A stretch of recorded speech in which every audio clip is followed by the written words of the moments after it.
Excited, so excited, so excited. So excited for today. Oh my god. Okay. Hopefully I make a little more sense today. I'm my harshest critic, but I don't think I gave my best performance last episode. Okay, great. We're back. We are so back. Hi, hello, and welcome back to my podcast. It's not personal. You're just doing it wrong. Today, we're going to talk about how your $8 latte is funding the class war. But first, I wanted to take a moment to say, fuck ICE.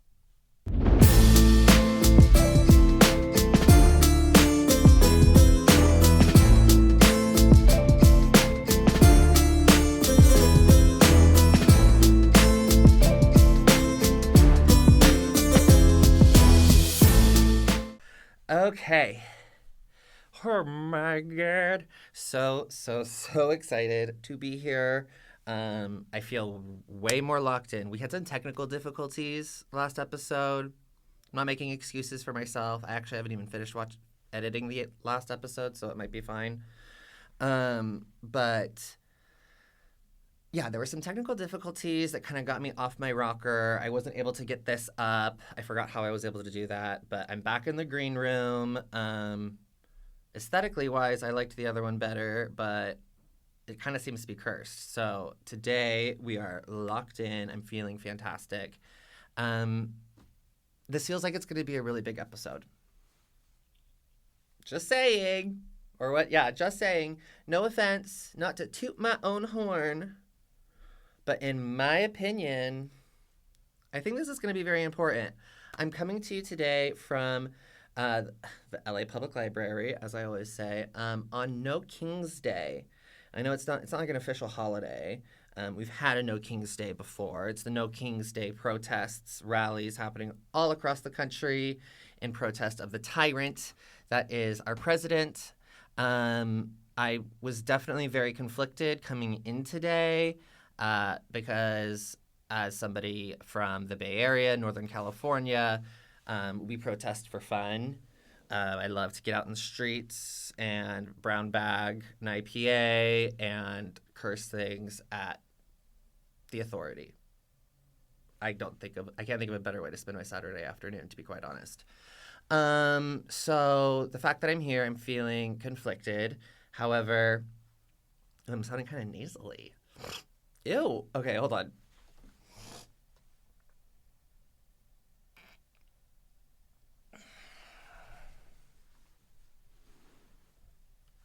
I'm so sorry. Okay. So what was I saying? So to quell my anxiety, my conflict for being here today, this is kind of like my form of a protest. I am protesting today mediocrity. I'm protesting people flooding these airwaves. I know it's virtually unlimited amount of airway space. That's not lost on me. It's 2025. However, yeah, anything I'd be saying out in the streets, I'm going to say here today. And I'm at this stage in where we're at and everything and how much I've had to witness our administration do. I don't trust myself to be out in these streets, to be quite frank. I'm on the TikToks. I'm scrolling. I've watched previous No King's Day protests. And, I want to, bring a watermelon and throw it at these cars. If I see one ICE flag, I don't know what I would do. So I think I'm much safer in my little terrarium of a rental space in the LA Public Library. Because I'm hoping that everyone else shows up in full force. I know that's a really dangerous kind of mentality to have when it comes to protesting because, that kind of has a chain reaction. If you're going to sit at home and kind of wait for our brothers and sisters, if you will, to rally on our behalf, the numbers are not as impactful We need the bodies in the streets. So, yeah. But I'm here, and I feel like I'm doing a public service by doing this. I'm in a public space. I'm promoting a positive use of tax dollars, and yeah, and like I know those who are in support of ICE and anyone who shows up to the rallies today in opposition. Yes, you two are exemplifying your freedom of speech just as we are. But think about like what you're saying. Like freedom of speech, I feel like, and this is, I didn't do my research on this. This is kind of a tangent. Freedom of speech, in my understanding, came to be because we came from this like oligarchian monarchy, kings and queens. We came from England. The United States was a rebellion of England. We didn't like to be told what to do as Americans. That's kind of in our blood. So freedom of speech was, I believe, invented so I could sit here today, or anyone on Facebook has the freedom to say what they want and critique the government and say things that maybe the government wouldn't say. And you can't be fined. You can't be persecuted. You can't be jailed for speaking your mind. That doesn't mean you get to just like whip your dick, cock, and balls out and say whatever the fuck you want.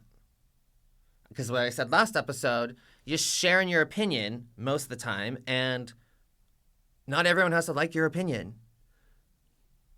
So yeah, like you're using your what is that word? Exemplifying, you're executing, I don't know. You're practicing your First Amendment right to, wave your Trump flag out of the back of your car.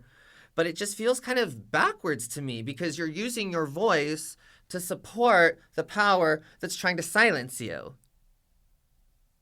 Am I not wrong? Does that not seem kind of weird? Like, you want to talk about this, it's you people who want to talk about our troops and want to talk about, we need to respect the military and the president and all that stuff. Like, why are we not respecting what started this country, which was being critical of our government and of people in power?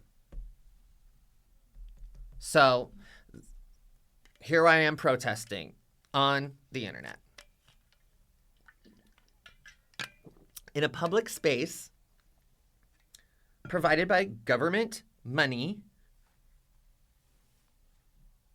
while the rest is being set on fire, literally, like with jet fuel, flying that fat Oompa Loompa to Egypt to allegedly bring peace to the world. Donald Trump, the host of The Apprentice, is bringing peace to the world, people. And buying like fucking fish McGangbangs along the way. Have you seen this? His McDonald's order? He gets a Big Mac, but then he also gets a quarter pounder with cheese, which, fat fuck, everyone knows that a McGangbang is made with a McDouble because it's the same size. But no, so he makes like this colossal cardiac arrest of a mess of a quarter pounder with cheese that he sandwiches a filet of fish sandwich betwixt and then washes that down with a Big Mac. That's what your tax dollars are going to. But serendipitously, or not, because I am the pop culture prophet after all, I was looking at my release schedule. I think I'm going to just do these every other week for now this is a lot to write, direct, produce, edit, promote. Self-promotion is exhausting, by the way. So I'm here today on a No Kings Day, and this will be posting on voting day. Please, if you're listening to this in your car, hopefully, because I scheduled for it to come out at midnight so everyone can have it whenever you wake up in the morning or afternoon. But hopefully I get to you before the polls close today, because these elections are more important. And I think by the end of this episode, you will understand why these elections are more important than ever, and kind of the situation we've kind of all collectively got ourselves in, and really take today seriously. And please, please, please vote in the best interest of you and your community members and those around you. Okay? So let's get into the actual episode, which is, we're talking about the class war, right? So to do this, I want to obviously take it back, because I don't want to just come out here talking out my ass. But it's always, always, always, always been a class war. I'm not here to discredit racism.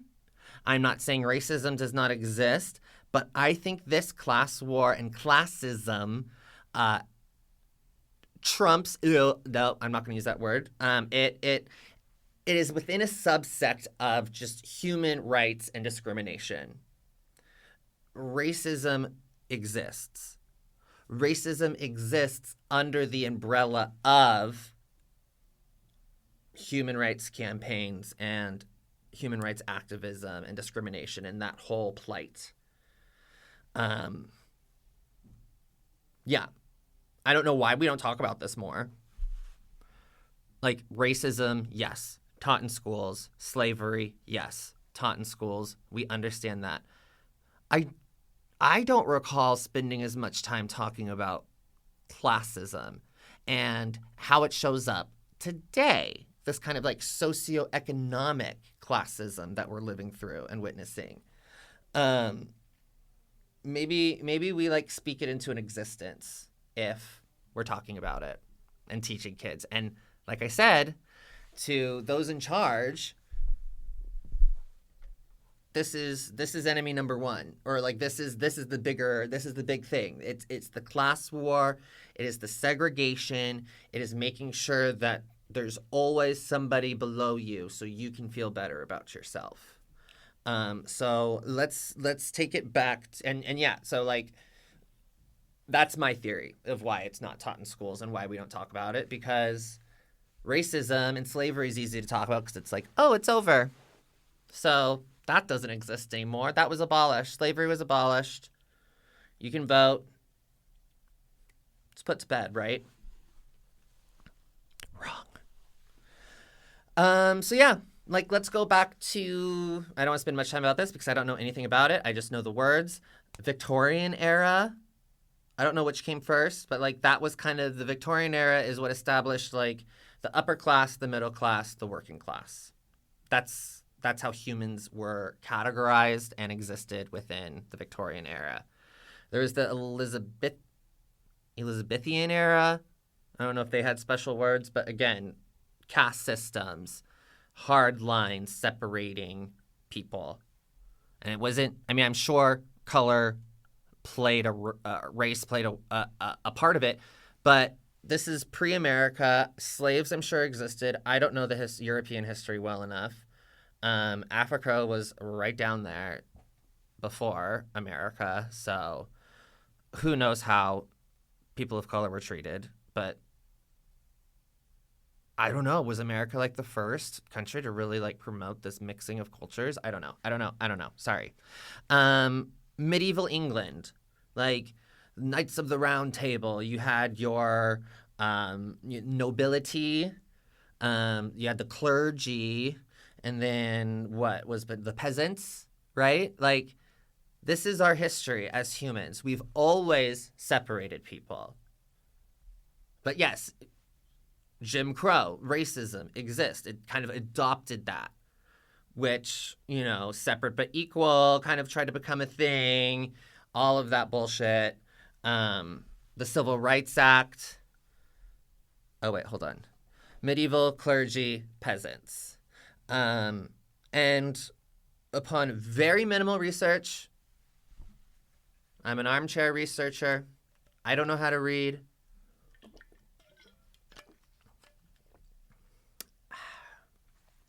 But I was reading that, like, the caste systems still exist in India today. Like, in 1950, it was, like, officially, like, illegal to discriminate based on caste if you were, you know, a certain subgroup.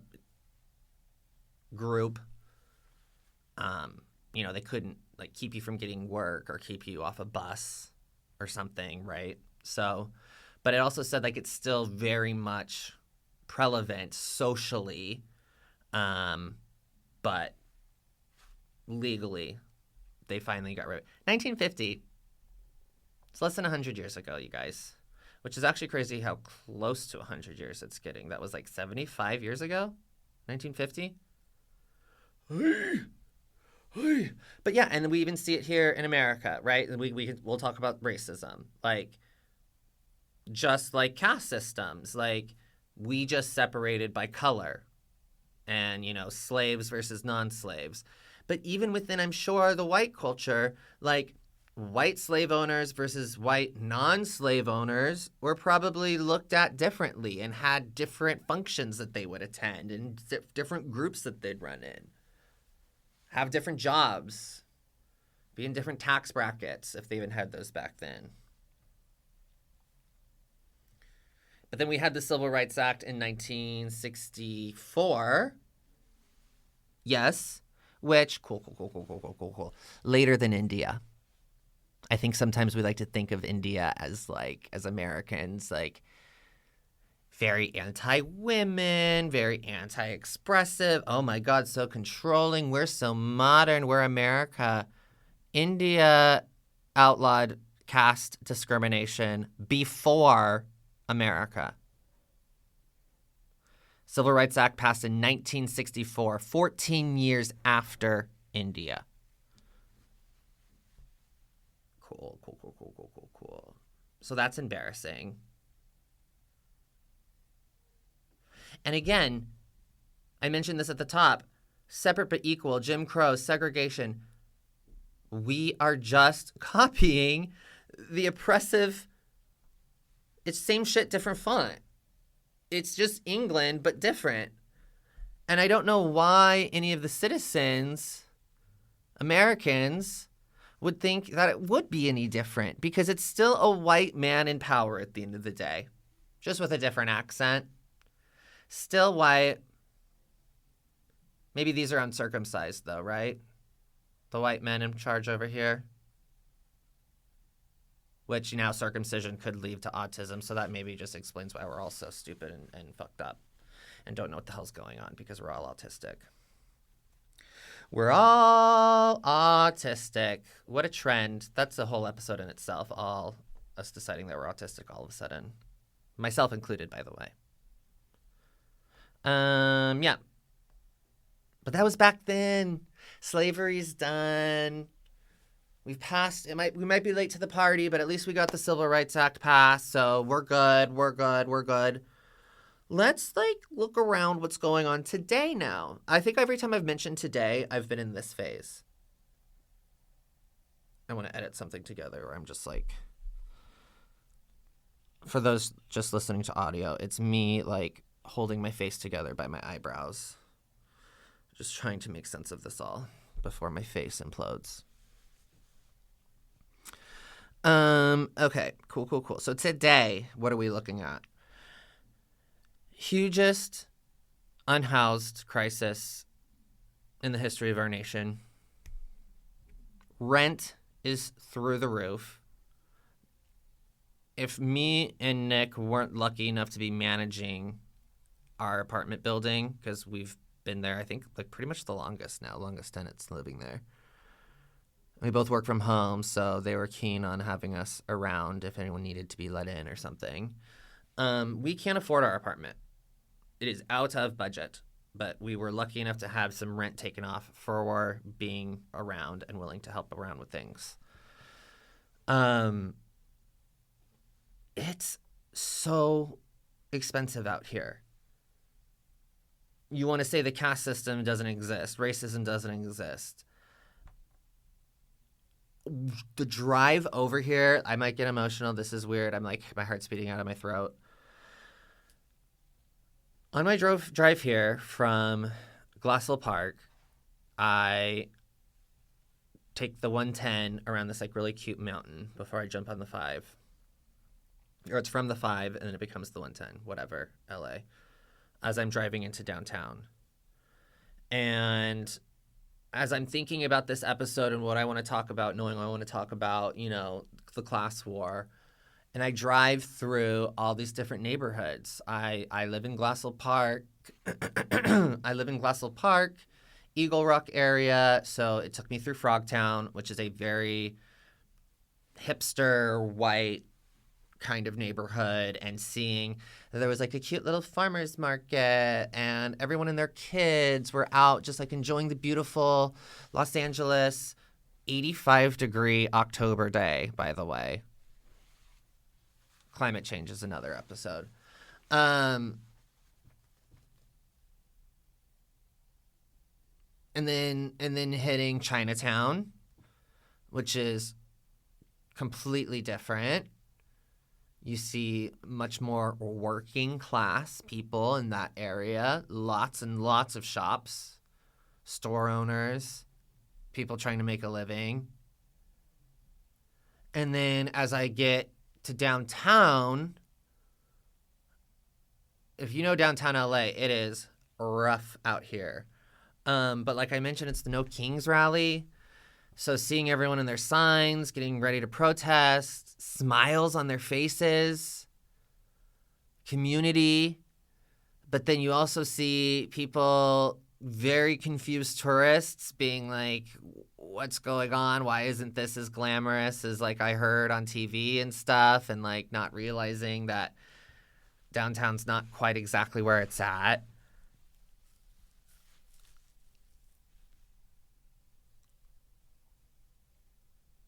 Like it was just, and this is all in like 15 minutes. It took me 15 minutes to get here and to drive from like white suburbia through like even getting a glimpse of like nature. You get a break, if you know what I'm talking about, when you go from the 5 to the 110 and going south. Like you hug this like little mountain hill situation. And it is so gorgeous. It's my favorite road in LA because it's kind of windy, and it just for a glimpse, you just feel like you're out of the chaos and the BS. And then it dumps you out into the 110 Dodger Stadium. Now I'm in Chinatown, and as you get closer to downtown, you start to see more homeless people. You start to see more trash, debris, like. We have the power today to vote for things that matter. If you don't want downtown LA to look like a wasteland, maybe allocate some of the police budget to city beautification. I will head the committee. I'm happy to. Give me a budget and I will work my magic. But like, yeah, it's just so, it's sad, it's depressing, it's also motivating just to kind of see the different things and how it all still manages to kind of work together, but it doesn't feel right. And I think that's why a lot of people don't like the homeless, because it's a reminder, the unhoused. I've been saying homeless all podcast. I apologize. My sister's going to kill me. She works in the nonprofit world. So sorry, Rachel. Those experiencing houselessness.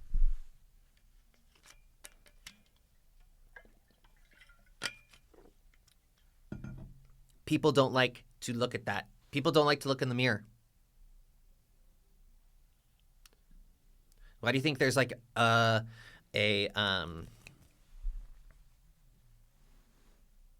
why do you think there's like an old wives' tale or whatever? Or it's just like a piece of advice. Like if you're ever on mushrooms or any type of psychedelics, they're like, don't look in the mirror when you go to the bathroom. You're going to hate what you see. You're going to get freaked out. You're going to get stuck in there. Because our brains cannot handle the vulnerability that we're in whilst shrooming, and then see it back at us. That signals danger. That signals a fight or flight in us. Which, when that's happening while on psychedelics, those do not mix, and that's when you get bad trips. So, like, yeah, no one wants to look in the mirror. No one wants to look at those struggling to find a house because it makes them feel bad. You understand that something is wrong. Something is up. But we are all just burying our heads in the sand and acting like everything's okay. Like, what's up with healthcare in our country? Like, free healthcare doesn't sound good to you? When you go to the doctor and, like, just to get your blood drawn, it costs $40? That's a dinner. That's a night out for just at least my half of a night out at Chili's. Like, free healthcare is possible. There are other places in the world that have this. We're the richest country in the world, yet we're all sick and we have people dying in the streets. It does not make sense. We've got the job market in the toilet. Why? Why is the job market in the toilet? Because the systems want to keep the separation and the different classes where they need to be.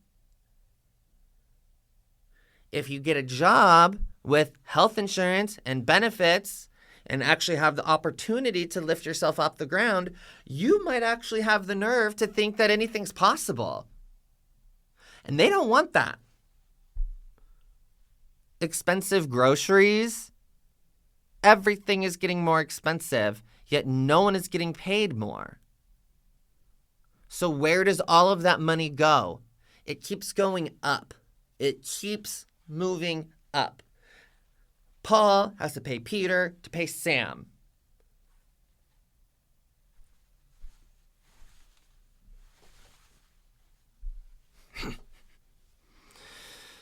So check on your Trump voting friends who wanted cheaper gas and cheaper groceries, because I've yet to see it. I've yet to witness it.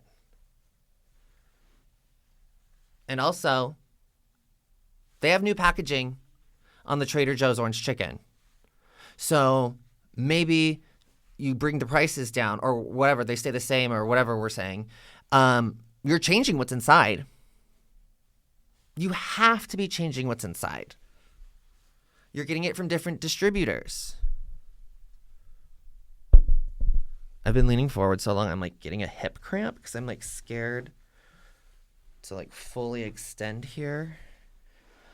Oh, that's nice. But no, I'm not really in frame. Okay. We're almost done, guys. Stay with me. Stay with me. We're about to hit our 30-minute mark. You're doing great.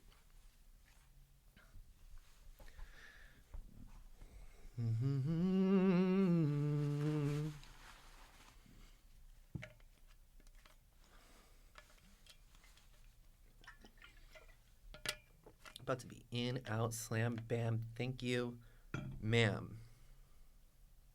We're locked in, chat. We're locked in.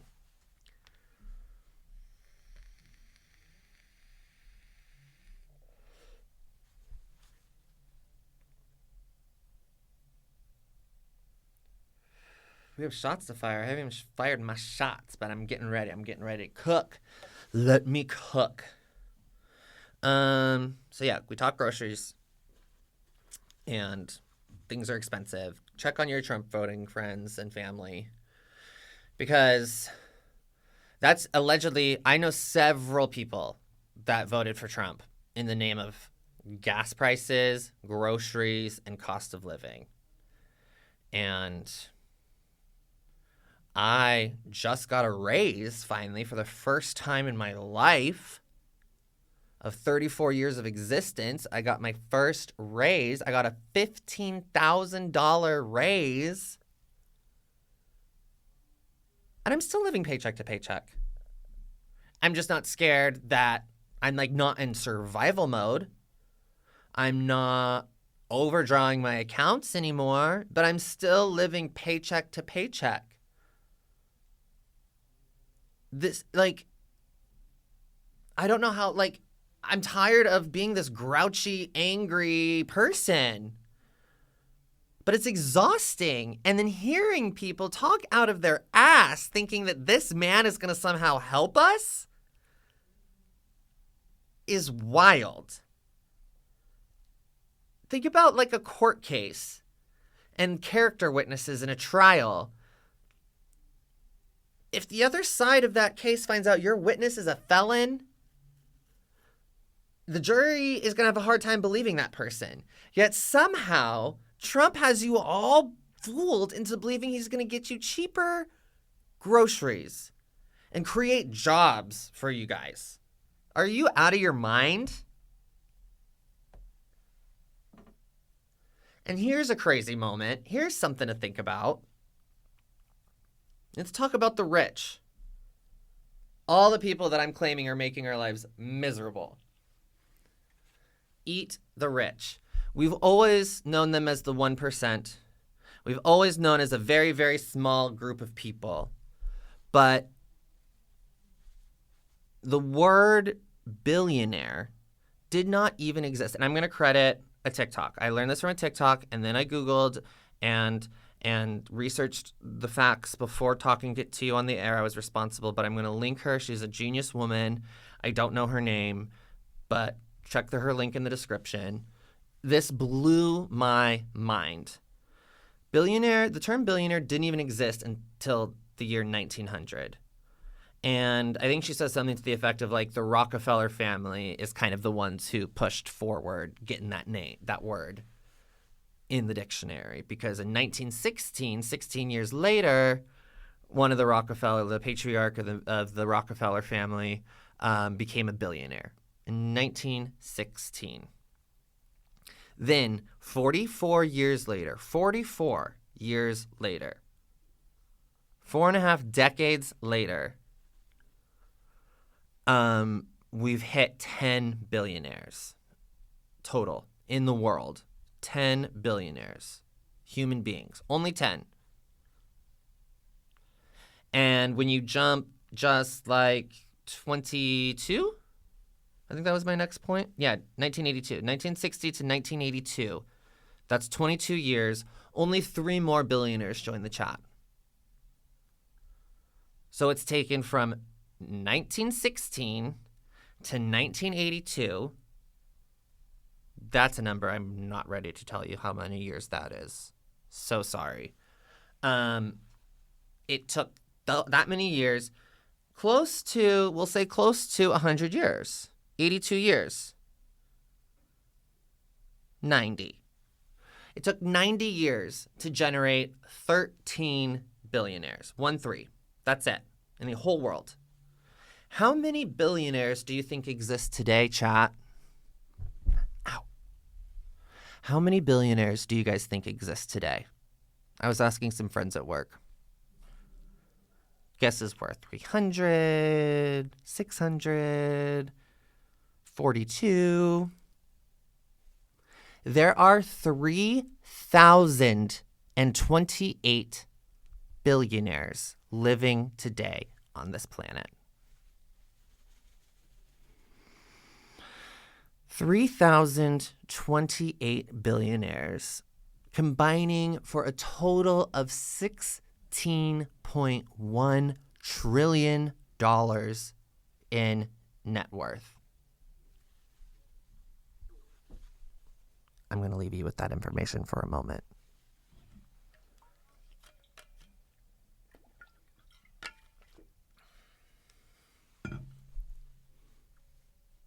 I learned about exponential growth in college.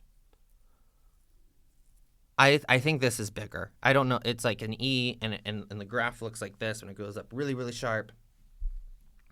This is crazy. 3,028 in just 43 years. So in the same time it took for them to generate, I mean, I know there's inflation and back in the day, but like billion, do you know, I need to put the number on the screen. I'm going to put the number on the screen. Like So you see how many zeros $16 trillion is. And like, yeah, this is hard. When I heard this, I needed to take the rest of the day off. And I did. I sat on the couch and stared at the ceiling for a very long time. Like, I remember as a kid looking at the Guinness Book of World Records. I'm a 90s baby, okay? And I actually was quite interested in seeing they had a section of who the richest person in the world was. And because I was kind of, I guess, yeah, I liked, like, there was Steve Jobs up there in the running at one point, Bill Gates. And most of the time it was like a Saudi Arabian prince or something. I remember seeing turbans, lots of gold jewelry, really lavish, like, gowns and saris and wraps and things. So really intricate embroideries. And so I remember it feeling like richness was very exotic at one point in time. Cut to today, these aren't royal families. This is not Bill Gates or, Apple moguls. These are like silent little hidden assassins just like laughing and finger popping each other's assholes. I love that phrase. But that's what they're doing. What else are they doing with all of that money and all of that power? They're doing absolutely nothing with it. We are dealing with the most concentrated amount of wealth we've ever seen in our existence as human beings. Is happening today.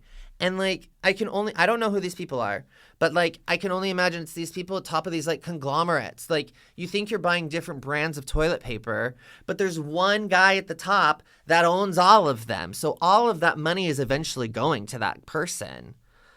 Like, I remember being taught in grade school that this wasn't possible, that monopolies were not allowed because this is what happens. There gets a disproportionate distribution of wealth.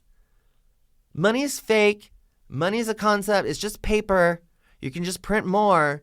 But like, for this all to work, there can only be a finite amount. I don't know. But I know you see it everywhere. Like, I work in entertainment, so I have friends who work at MTV who are going through it because there's all the networks, all the entertainment are being bought up and merged and brought together. When you hear about mergers, what that means is it's less people to do the same thing. So now there was one person with all of the Paramount money, and then there was one person with all the CBS money. Now there's one person with all of that money, and there's layoffs happening below him. Do you think there was a portion of that, like that person just gained 2 gigantic empires? Was any of that distributed down below? Of course not. Because I guess there's a bunch of little boys who were looking at Guinness Book of World Records just like me and thought that they could be the richest man in the world, and they wanted their picture. Instead of growing the longest fucking fingernails, everyone's decided that they want to be the richest man in the world. I used to be so scared. I'd treat that page like porn. When you get to the longest fingernails person, do you guys know what I'm talking about? I just have such a phobia of like snagging and like, I put on a full acrylic set once and it was, I couldn't handle it. I could not handle it. So yeah. So now let's kind of wrap it up. Not wrap it up, but this is my crescendo. This is what I mean when I say that your $8 latte is funding the class war. If you partake in any of these businesses, if you work there, if you're a part of their creation, that's fine. It's capitalism. It's a free market, right? You're allowed to do whatever the hell you want to do. But there's a lot of stuff today that is still very inherently classist and segregational, if that's even a word. But as I said, like, this is in our human DNA. This is all we've ever known. So that is why I think we're so willing to accept it. And like, I don't think it has to be that way. We've grown, we've evolved. We preach that America's this melting pot. I'm not trying to convince the whole world, even though, that'd be pretty nice. But I currently live in America, and I'd like just America to kind of live up to their we the people bargain and all that. First up, we got Equinox.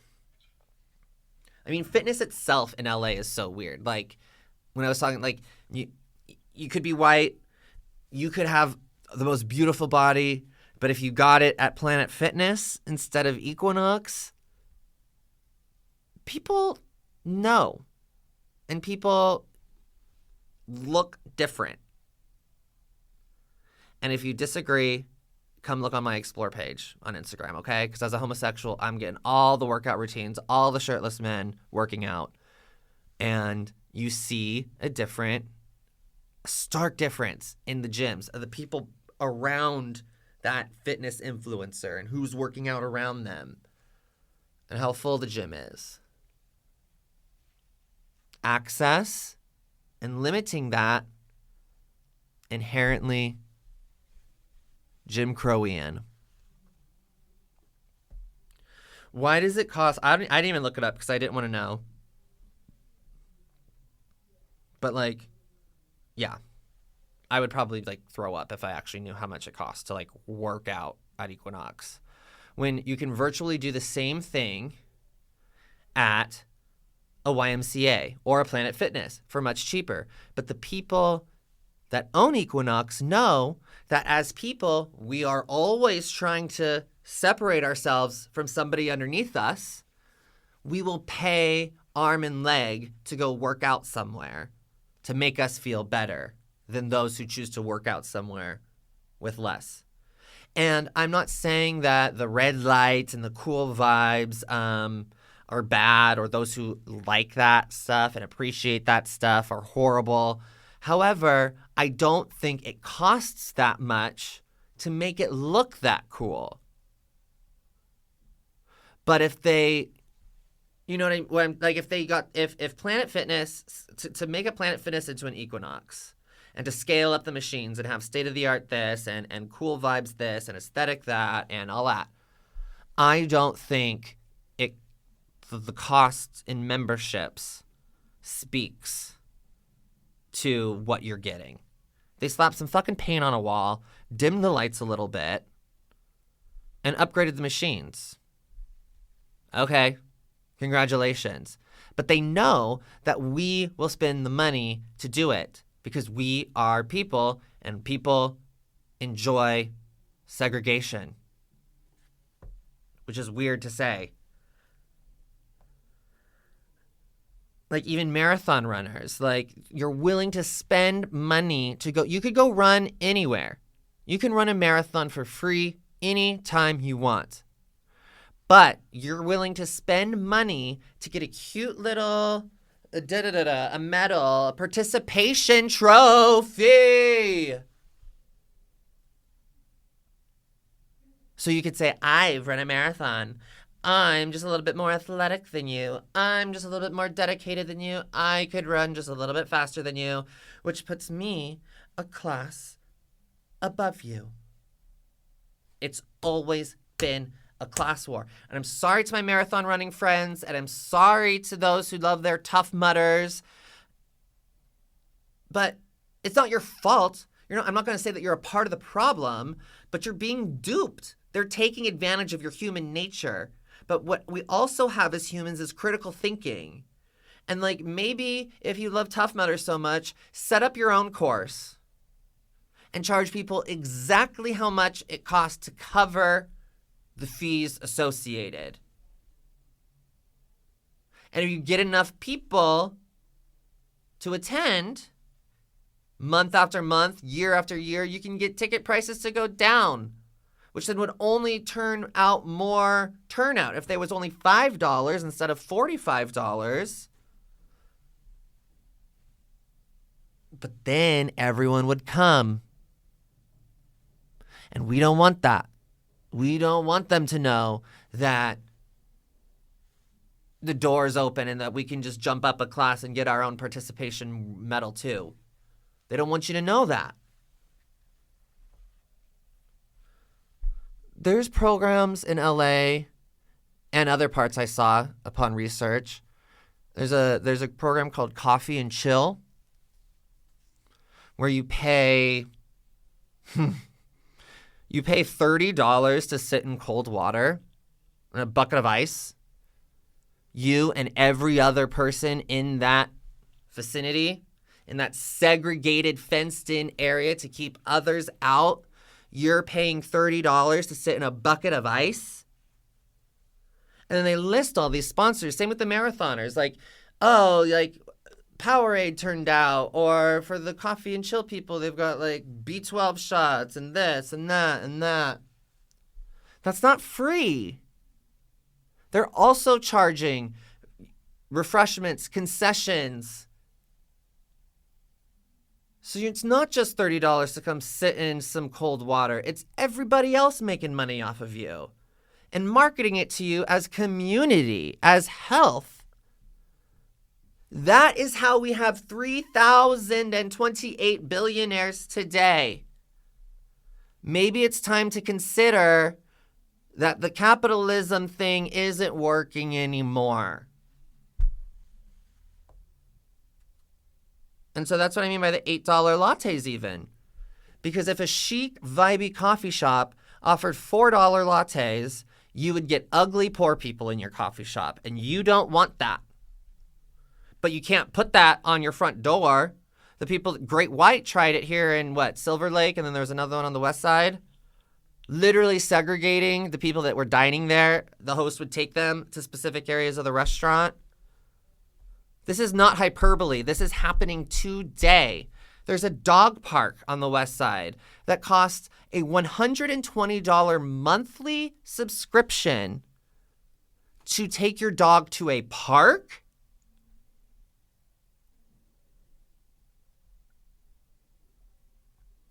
$120. Are they giving vaccinations there? Or do I get a free haircut at a dog bath too? I'm sure it costs money to park there. They're then going to charge you if you want a coffee or any type of food while you're in there with your dog. That's going to cost extra. No outside food or drink, please. Thank you so much.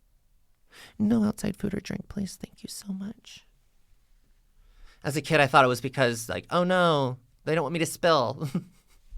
No, they want you to buy their shit. And yeah, it is our fault. Because, again, I mentioned, I think, in the first episode, it's not fair as the consumer.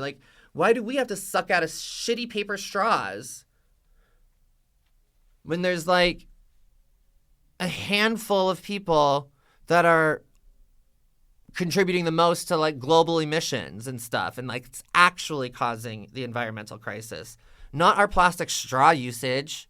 Just because we saw one sea turtle with a fucking straw up its nose.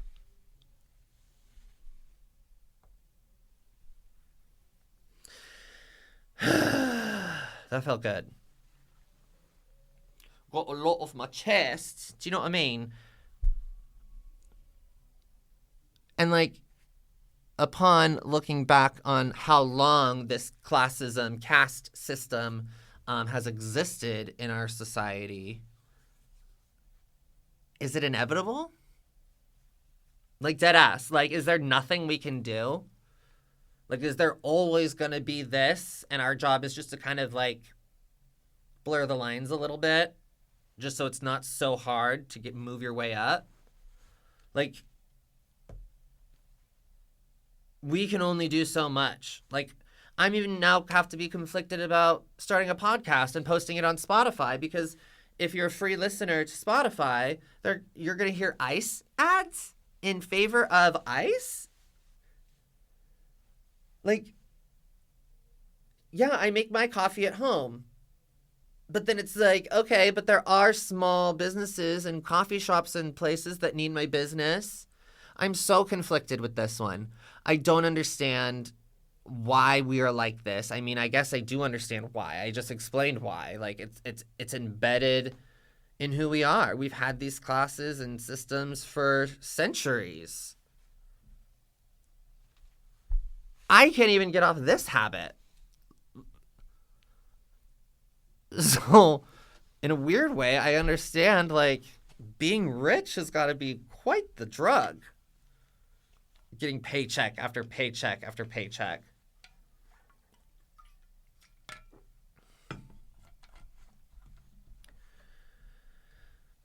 So yeah, I don't want to say it's all our fault, but we are doing it wrong.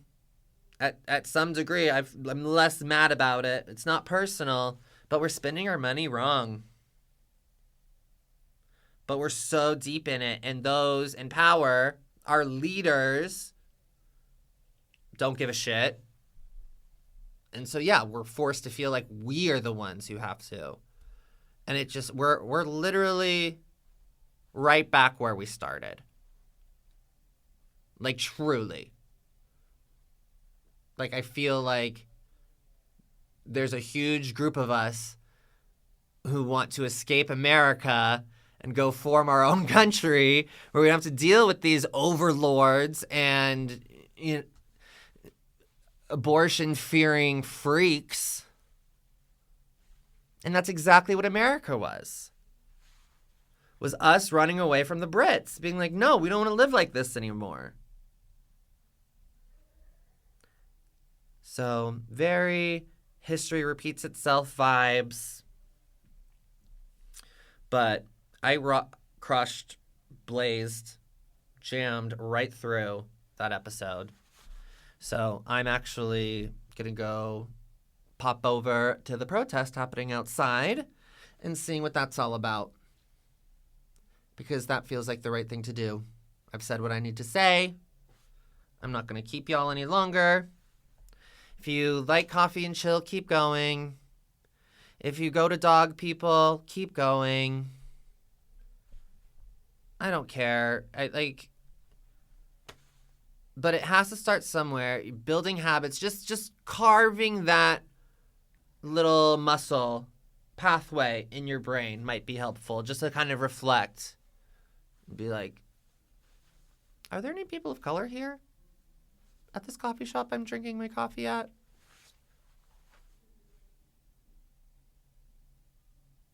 Why am I having to pay for admission and for parking for a flea market where I have to go spend more money? Like, some things will start to sound like traps. But until then, I think we just try our best, hold each other accountable, and, yeah, I guess don't use AI. And don't drink out of plastic straws, and make your coffee at home. And boycott Spotify, and boycott Home Depot.